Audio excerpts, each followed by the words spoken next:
The thunder of hooves shook the ground so violently that Clara Morrison felt it in her bones before she even saw the dark mass of cattle surging across the prairie toward her small homestead in the late afternoon sun of June 1876. She had been hanging laundry on the line behind her modest wooden cabin when the rumbling started, low and ominous like an approaching storm, except the sky above the Wyoming territory stretched clear and blue as far as the eye could see. Clara's hands stilled on the damp cotton sheet she had been pinning, her 22-year-old body tensing with a primal understanding that something was terribly wrong. She turned toward the western horizon and her heart seized in her chest. A massive herd of longhorn cattle, easily 300 head or more, was stampeding directly toward her property.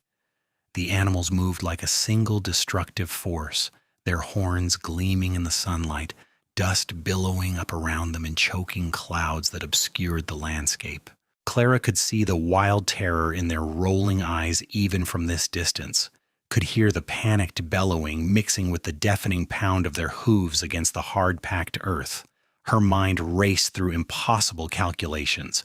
The herd would reach her cabin in minutes, maybe less. There was no time to saddle her mare and ride to safety, no time to gather her most precious belongings. The sturdy root cellar behind the house might offer protection, but she would have to cross open ground to reach it, and one misstep could mean being trampled beneath thousands of pounds of terrified livestock. Clara lifted her skirts and ran toward the cabin, her boots kicking up small puffs of dust with each step. She had to at least try to save something, anything. The homestead represented 3 years of back-breaking work since her father's death from fever, 3 years of fighting to prove she could manage the land alone despite the neighbors who whispered that a woman had no business trying to run a cattle operation by herself. She had exactly 4 breeding cows, 24 chickens, and dreams of building something lasting. Now all of it was about to be destroyed. She burst through the cabin door and grabbed the wooden box from the mantel that contained her mother's wedding ring and the deed to her land. Her fingers trembled as she clutched it to her chest. The rumbling had grown so loud now that the tin plates rattled on their shelf, and dust sifted down from the ceiling beams. Then she heard something else cutting through the chaos, a sharp whistle, high and commanding, followed by the sound of a single horse being pushed to its absolute limits. Clara rushed back outside and saw him. A cowboy on a paint horse was racing alongside the Stampede, his body low over the horse's neck, his dark hat pulled tight against his head. He was doing something that seemed utterly mad, riding directly toward the lead cattle while firing his pistol into the air. The sharp cracks of gunfire split the air, and Clara watched in amazement as the front runners of the herd began to veer, their trajectory shifting degree by crucial degree. The cowboy kept pace with the massive animals, his horse somehow matching their desperate speed. He fired again, the shots deliberate and placed with precision. Then he let out a wild yell that carried across the prairie. He was turning them, actually managing to redirect the stampede away from Clara's property. She stood frozen in fascination and terror as the man and his horse worked together like they shared a single mind, but the cattle were not giving up easily. The leaders tried to surge forward on their original path, driven by whatever had spooked them into this blind panic. The cowboy responded by cutting his horse sharply to the right, putting himself directly between the herd and Clara's cabin. It was the most dangerous position possible, the place where one stumble would mean certain death. Clara's breath caught as she watched him lean forward and shout something at his horse. The paint responded with a burst of speed that seemed impossible, and suddenly they were ahead of the stampede, the cowboy waving his hat in wide arcs while continuing to fire into the air. The combination of noise, motion, and the physical barrier of horse and rider finally broke through the cattle's panic.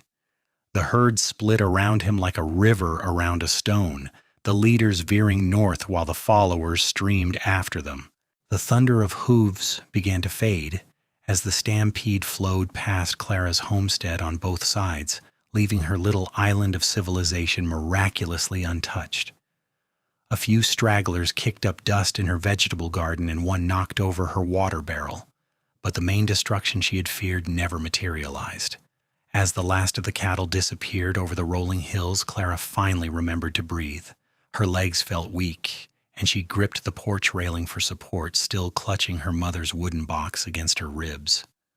The cowboy sat atop his heaving horse about 50 yards from her cabin, his silhouette dark against the settling dust. He turned his mount and walked the exhausted animal slowly toward her. As he drew closer, Clara could make out more details. He was young, probably around her own age, with dark hair that curled slightly beneath his sweat-stained hat. His face was covered in trail dust, but she could see strong features and eyes that held an intensity that made her pulse quicken for reasons that had nothing to do with the near disaster she had just survived. The cowboy dismounted when he reached her fence line and led his paint through the gate, his movements careful and deliberate. The horse's sides heaved with exertion and foam flecked its neck, but the animal seemed sound. When the man looked up at Clara, she saw that his eyes were a striking shade of blue, pale and clear like a mountain stream. "Are you hurt, miss?" His voice was rough, whether from shouting or dust she could not tell. Clara shook her head, not trusting her own voice yet. Her heart was still hammering against her ribs and her hands trembled where they gripped the wooden box. The cowboy nodded and turned his attention to his horse, running his hands down the animal's legs with a practiced touch, checking for injuries. "Good boy, Scout. You did good." His voice was softer now, gentle in a way that made something warm unfold in Clara's chest. She finally found her words.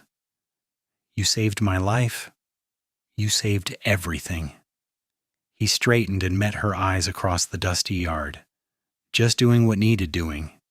Stampede started about 5 miles west when a rattler spooked the lead cow. "I have been trying to turn them for the last 20 minutes. He pulled off his hat and wiped his forehead with his sleeve, and Clara noticed the way his dark hair stuck to his temples. "Name is Jackson Reid. I work for the Double R Ranch about 10 miles north of here." "Clara Morrison." She set the wooden box down on the porch step and walked toward him on legs that still felt unsteady. "This is my land. I raise cattle, or I am trying to anyway." Jackson's eyes swept over her homestead, taking in the neat cabin, the small barn, the chicken coop, and the corral where her mare was now pacing nervously. Something that might have been respect flickered across his face. "You run this place alone?" "I do." Clara lifted her chin slightly, waiting for the judgment that usually followed such an admission.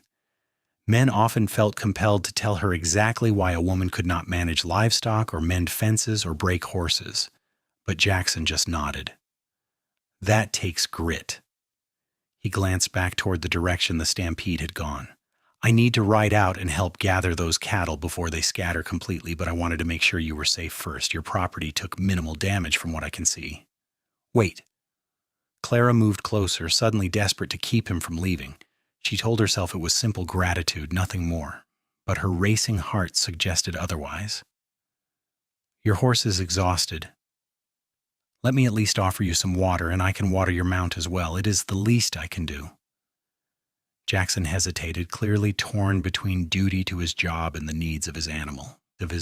Scout made the decision for him by lowering his head and blowing out a tired breath. Just for a few minutes then, Scout earned some rest. Clara felt an absurd rush of pleasure at his agreement. She led the way to the water trough near the barn, and Jackson brought his horse to drink, keeping a careful hand on the reins to make sure Scout did not overdo it. Clara worked the pump handle and filled a tin cup with fresh water, then carried it to Jackson. Their fingers brushed as he took the cup, and Clara felt a spark of something electric jump between them. Jackson must have felt it too, because his eyes widened slightly and he held her gaze for a long moment before drinking deeply. Clara watched the movement of his throat as he swallowed and felt heat rise in her cheeks.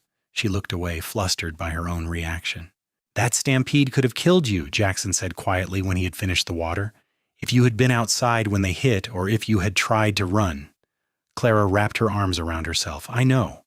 I saw them coming and I did not know what to do. I've never seen anything like that before. Stampedes are not common, but they happen. Something spooks the herd and they just run blind until they tire themselves out or hit an obstacle. Jackson refilled the cup and drank again. You were lucky I was trailing them. Lucky does not seem like a strong enough word. Clara met his eyes again and felt that pull, that inexplicable connection that seemed to arc between them like lightning. You put yourself in incredible danger for someone you do not even know. Jackson shrugged, but Clara saw something flicker in his expression. Could not just let them run over your place. Besides, Scout here loves a good chase. He patted the horse's neck with obvious affection. They stood in companionable silence for a moment. The only sounds the soft blowing of the horse and the distant clucking of Clara's chickens who were beginning to venture out from wherever they had hidden during the chaos. The late afternoon sun slanted across the prairie in golden rays and cast everything in warm light. I should get going, Jackson said finally, though he made no move toward his horse. The boys from the ranch will be wondering where I got to. Of course. Clara tried to ignore the disappointment that settled in her stomach. Thank you again. I truly do not know how to repay you. Jackson swung back into his saddle with easy grace despite his obvious fatigue. He settled his hat more firmly on his head and looked down at her.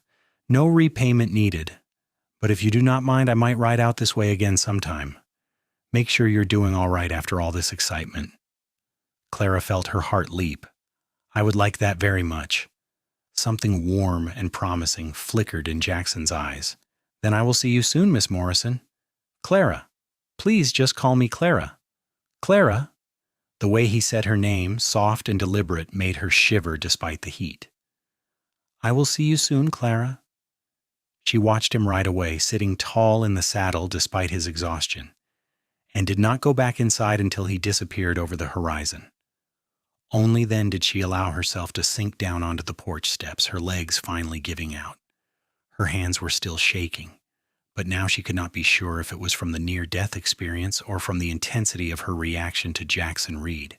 The next few days passed in a strange blur of normalcy tinged with anticipation.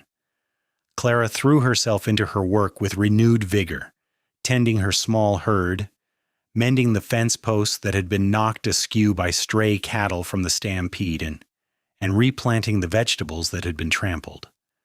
But every time she heard hoofbeats in the distance, her heart would leap, and she would find herself smoothing her hair and checking her reflection in the cabin's single small mirror. Jackson returned 4 days after the Stampede. Clara was in the corral working with her mare when she saw him riding up the path, and this time he was not racing against disaster. He sat easy in the saddle, his hat tipped back slightly, and when he saw her, he smiled in a way that made her forget what she had been doing. Afternoon, he called as he dismounted at her gate. Clara walked to meet him, very aware of her dusty work dress and the fact that her hair was coming loose from its braid. Good afternoon. I was not expecting to see you again so soon. I told you I would check on you. Jackson tied Scout to the fence post and pulled a burlap-wrapped package from his saddlebag. Also brought you something. The boys and I felt bad about your vegetable garden getting torn up, so we took up a collection. Got you some new seeds from the general store in town. Clara accepted the package with surprise and pleasure. You did not have to do that. Wanted to. Jackson shifted his weight, suddenly seeming a bit uncertain. Also wanted to make sure you were doing all right. Stampedes can be rattling even after the danger has passed, and I'm fine. Better than fine, actually. Clara clutched the package of seeds. Would you like to come inside for some coffee? I just brewed a fresh pot. Jackson's face brightened. I would like that. Clara led him into her cabin and suddenly became very conscious of how small and plain it was. The single room held her bed in one corner, a rough-hewn table with 2 chairs, a wood stove, and shelves that held her meager supplies. But Jackson did not seem to judge. Instead, he removed his hat respectfully and looked around with apparent interest. You built this place yourself? He asked. My father and I built it together 3 years ago when we first claimed the land. He died of fever that first winter. Clara poured coffee into 2 tin cups and handed one to Jackson. I have been managing alone since then. I am sorry about your father.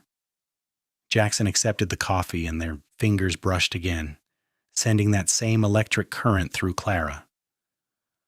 Must have been hard, losing him so soon after starting fresh out here. It was. Clara sat down at the table and Jackson took the chair across from her. But he taught me well. I know how to hunt, how to treat sick animals, how to mend tack. I can shoot straight, and I am not afraid of hard work. Jackson smiled over the rim of his cup. I believe it. Takes a special kind of person to make it out here alone. They talked for over an hour, the conversation flowing easily despite the fact that they barely knew each other. Jackson told her about growing up in Colorado before his family moved to Wyoming, about learning to ride almost before he could walk, about his love for working with cattle and horses. Clara found herself sharing things she rarely spoke about. Her dreams of building her small operation into something larger, her loneliness in the long winter months, her determination to prove that she belonged in this wild territory. The sun was beginning to set when Jackson finally stood to leave. I should get back before dark. The boss does not like us being out after nightfall without good reason. Clara walked him to the door, reluctant to see him go. Thank you for the seeds. And for the company. Jackson settled his hat on his head and turned to look at her. They stood close in the doorway, so close that Clara could see the flecks of darker blue in his pale eyes. Can I come back? To visit, I mean. Not just to check on you, but because I would like to see you again. Clara's heart hammered in her chest. I would like that very much. His smile was slow and warm and made her feel like the sun had come out from behind clouds. Then I will be back, soon. True to his word, Jackson returned 3 days later, and then again 4 days after that. Each visit lasted longer than the one before, the conversation deepening as they learned more about each other. Clara discovered that Jackson had a younger sister back in Colorado who he sent money to regularly, that he had a gift for gentling difficult horses, that he loved the poetry of Walt Whitman and had actually met the poet once in Denver. Jackson learned that Clara had taught herself to read from her mother's Bible, that she could track deer better than most men, that she sang while she worked even though she thought no one could hear her. He learned that she was fiercely independent but desperately lonely, proud but not arrogant, strong but also vulnerable in ways that made him want to protect her. 6 weeks after the Stampede, Jackson arrived at Clara's homestead with a proposition. They were sitting on her porch watching the sunset paint the prairie in shades of orange and pink when he turned to her with an expression that was both nervous and hopeful. The Double R is hosting a dance next Saturday night, he said. To celebrate a successful season, would you do me the honor of attending with me?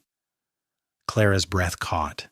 A dance meant being seen together publicly, meant making their growing attachment known to the community. It was a significant step. Yes, she said without hesitation. I would love to go with you. Jackson's face broke into a grin that made him look boyish and carefree. I was hoping you would say that. He reached over and took her hand, threading his fingers through hers. It was the first time they had held hands, and Clara felt the warmth of his palm against hers like a brand. The week leading up to the dance passed in a flutter of anticipation. Clara used her precious saved coins to buy fabric from the traveling peddler who came through, and she spent 3 long evenings sewing a new dress by lamplight. The fabric was a deep green that brought out the color of her eyes, and she trimmed it with ivory lace from her mother's wedding dress. When Jackson arrived to collect her on Saturday evening, the look on his face when he saw her made every minute of sewing worth it. His eyes widened, and he actually stopped walking for a moment, just staring at her. Clara, you look beautiful, he said, his voice rough with sincerity. Thank you. She smoothed the skirt of her new dress, pleased by his reaction. You look quite handsome yourself. Jackson had clearly made an effort as well. He wore a clean-pressed shirt, a string tie, and his best pants. His boots were polished and his hair was neatly combed. He He offered her his arm and helped her into the wagon he had borrowed for the evening, his touch gentle and careful. The ride to the Double R Ranch took almost an hour, and they spent it talking and laughing as the stars began to emerge overhead. Jackson pointed out constellations and told her stories about the ranch hands, and Clara felt a contentment she had not experienced in years. Being with Jackson felt right in a way she could not fully articulate, like something inside her that had been out of alignment had finally clicked into place. The ranch yard was lit with dozens of lanterns strung between the buildings, and a fiddle band was already playing when they arrived. Cowboys and local families mingled in the warm evening air, and long tables groaned under the weight of food. Jackson helped Clara down from the wagon, and immediately several ranch hands came over to greet them.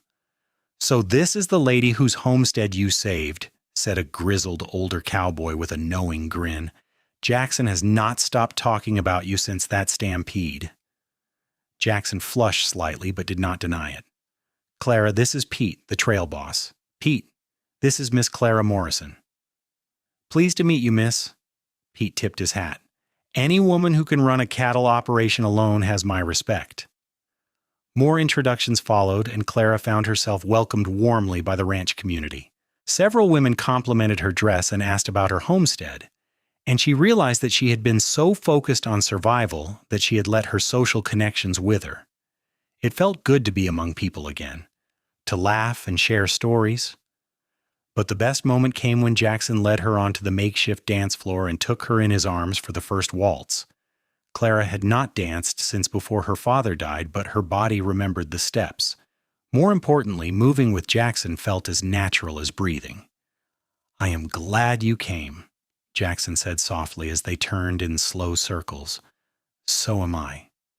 Clara looked up at him and saw her own feelings reflected in his eyes. They were falling for each other, had probably been falling since that first moment in her dusty yard, and pretending otherwise was pointless. They danced 3 more songs before taking a break to get punch and cool off. As they stood at the edge of the light, Jackson took her hand again and pulled her slightly away from the crowd. "Clara, I need to tell you something," he said, his expression serious now. "What is it?" A flutter of nervousness moved through her. "These past weeks getting to know you have been the best of my life." Jackson squeezed her hand gently. "I think about you constantly. When I'm working, when I'm trying to sleep all the time. You are brave and strong and beautiful, and I'm falling in love with you." Clara felt tears prick at her eyes. "Jackson, I feel the same way.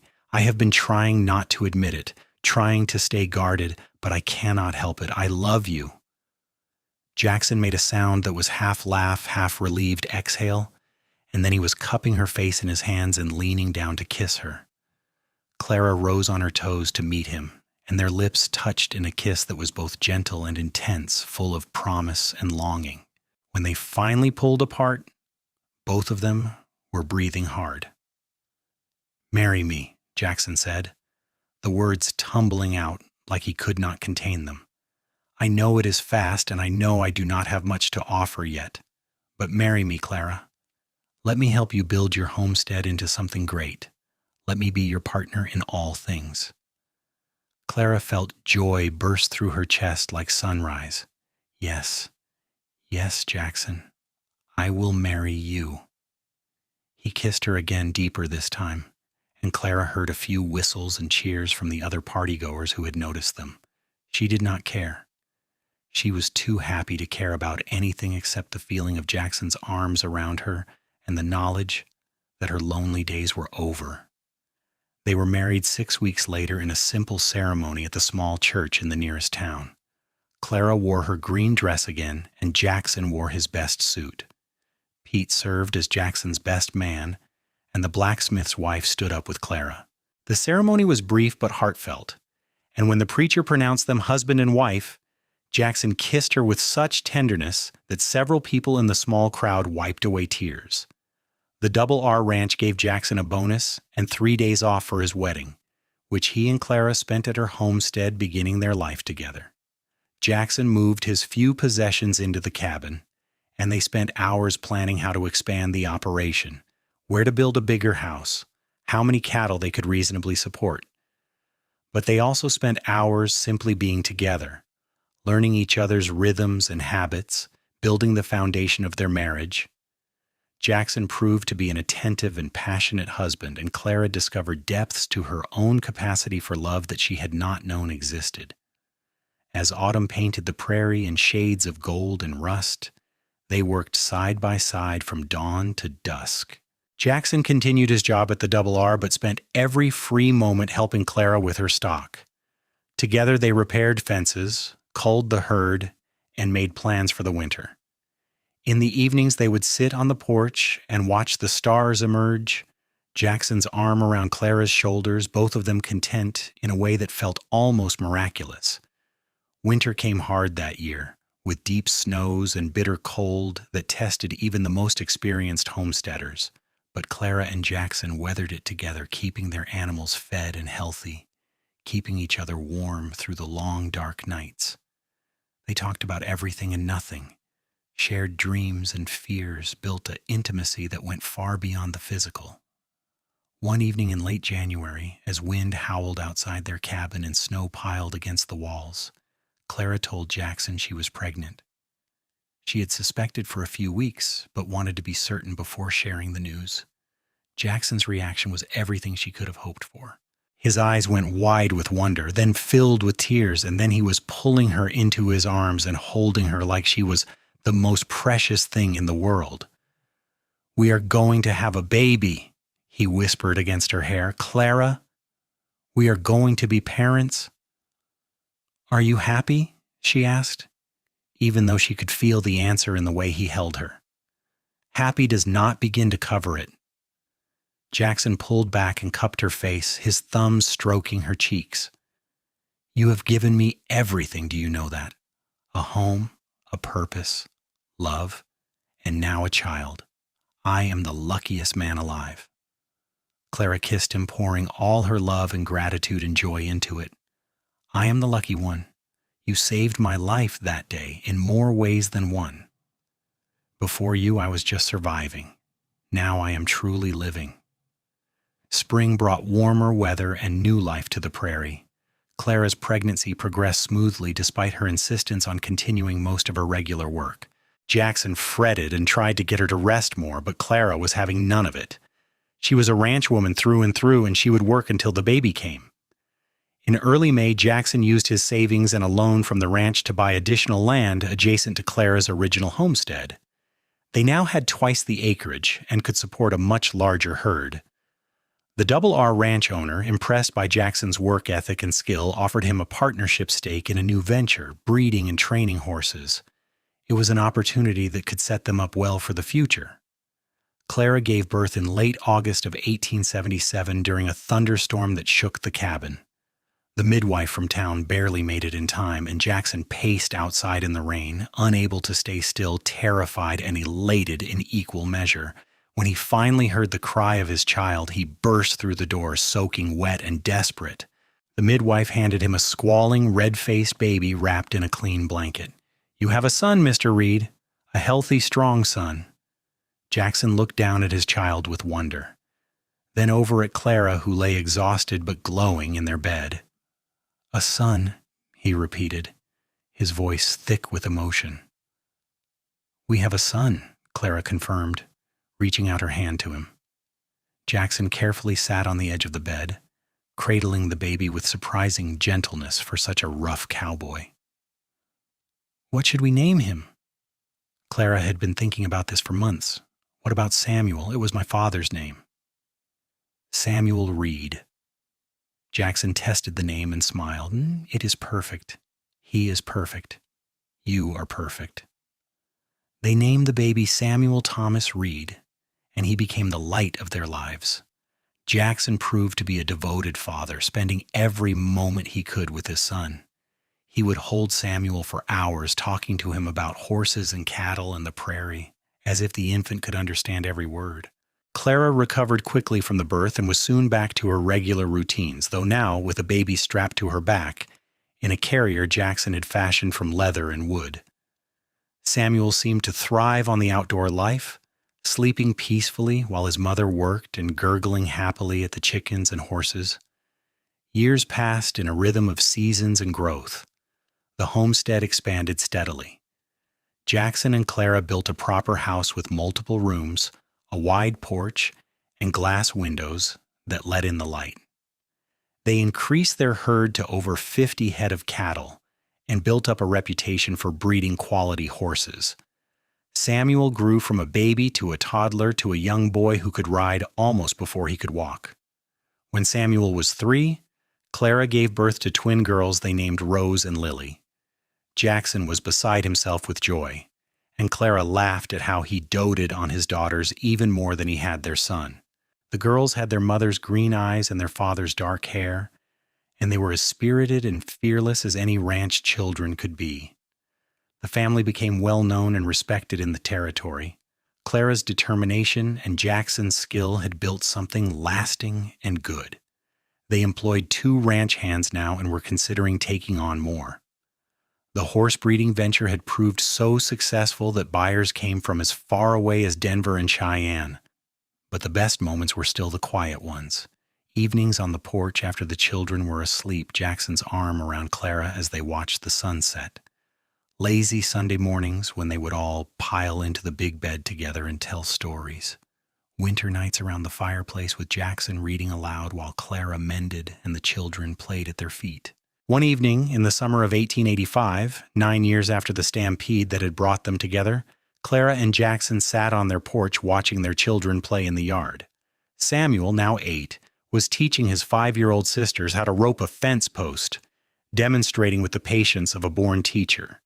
"Do you remember the day we met?" Clara asked, leaning her head on Jackson's shoulder. "Every detail." Jackson pressed a kiss to her hair. "I saw that stampede heading toward your homestead, and I knew I had to turn it. But I had no idea that saving your cabin would lead to saving myself." Clara turned to look at him. "What do you mean?" "Before I met you, I was just drifting, working hard but without real purpose beyond the next paycheck. You gave me something to work for, to build toward. You gave me a home and a family and a reason to wake up grateful every morning."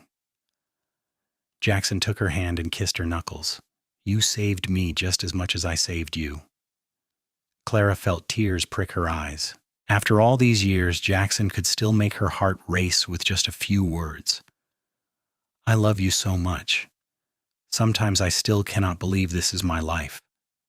"Believe it." Jackson pulled her closer. "This is real. This is ours. Everything we built together." They sat in comfortable silence, watching the sunset paint the sky in brilliant colors, listening to their children's laughter. The prairie stretched out around them, vast and wild and beautiful.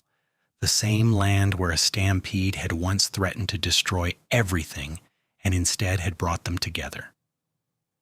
In the years that followed, the Reid family continued to thrive. Samuel grew into a fine young man who had his father's way with horses and his mother's business sense. The twins became known throughout the territory for their sharp minds and fearless riding. Jackson and Clara added 2 more children to their family, another son named William and a daughter named Grace. The homestead that Clara had nearly lost became one of the most successful ranches in that part of Wyoming. But more than the financial success, it became a home filled with love and laughter, a place where neighbors knew they would always find a warm welcome and a hot meal. Jackson never forgot that it was his quick thinking during the stampede that had brought him to Clara, and he made sure their children knew the story. He taught them that sometimes the worst moments can lead to the greatest blessings, that courage and determination can change the course of a life, and that true love is worth any risk. Clara never forgot the moment she had seen Jackson racing alongside those cattle, putting himself in mortal danger for a woman he did not even know. It had shown her the true measure of his character, and every day of their marriage confirmed that first impression. He was brave and kind and devoted, a partner in every sense of the word. As they grew older together, their love only deepened.